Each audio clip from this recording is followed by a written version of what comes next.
Hi everyone, welcome back to our channel.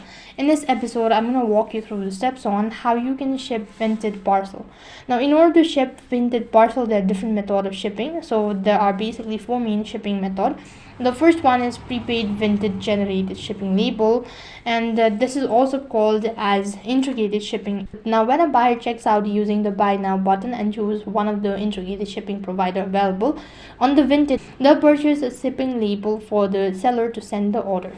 Now, accordingly, there are other forms of doing it. So, the other form of shipping are custom shipping.